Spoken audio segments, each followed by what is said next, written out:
ভারতের দুই সুপারস্টার রজনীকান্ত ও শ্রীদেবী একসঙ্গে তারা কাজ করেছেন ১ ডজনেরও বেশি সিনেমায়। তামিল, তেলুগু কিংবা হিন্দি ৩টি ভাষার চলচ্চিত্রেই রসায়ন ছিল দুর্দান্ত, কিন্তু পর্দার সেই রসায়নের বাইরেও ছিল এক নীরব অপূর্ণ প্রেমের গল্প। দুজনের পথ চলার সূচনা ১৯৭৬ সালে সিনেমার সেটে। শ্রীদেবী তখন মাত্র ১৩ বছর বয়সের কিশোরী, আর রজনী ততদিনে সদ্য বলিউডে আত্মপ্রকাশের পথে। মজার ব্যাপার হলো, সেই সিনেমায় শ্রীদেবী অভিনয় করেছিলেন রজনীকান্তের সৎ মায়ের চরিত্রে। সিনেমাটি যেমন ছিল তাদের ক্যারিয়ারের মোড় ঘোরানো বাঁক, তেমনি ছিল দুজনের জীবনের প্রথম সংযোগ। এ বিষয়ে পরিচালক কে বালাচন্দার একবার জানিয়েছিলেন, রজনীকান্ত নাকি সত্যি সত্যি শ্রীদেবীর প্রেমে পড়েছিলেন। একসময় পরিকল্পনাও করেন শ্রীদেবীর প্রতি ভালোবাসা প্রকাশ করার।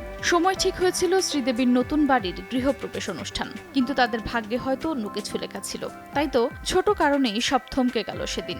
অনুষ্ঠান চলাকালীন হঠাৎ বিদ্যুৎ চলে যায়, পুরো বাড়ি অন্ধকারে ডুবে যায়। কিছুটা কুসংস্কারে বিশ্বাসী রজনী এটাকে খারাপ পূর্বাভাস বলেই ধরে নিয়ে কোনো কথা না বলেই অনুষ্ঠান স্থল ত্যাগ করেন।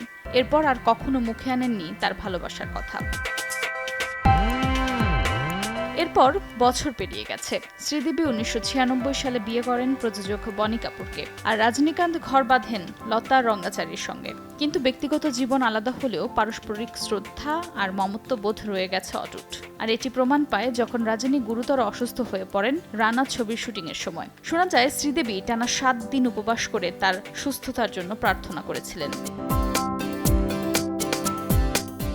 তাদের মধ্যে কোনোদিন প্রেমের প্রকাশ ঘটেনি, হয়নি প্রেম নিবেদনও, কিন্তু আবেগটা ছিল পারস্পরিক শ্রদ্ধাবোধ।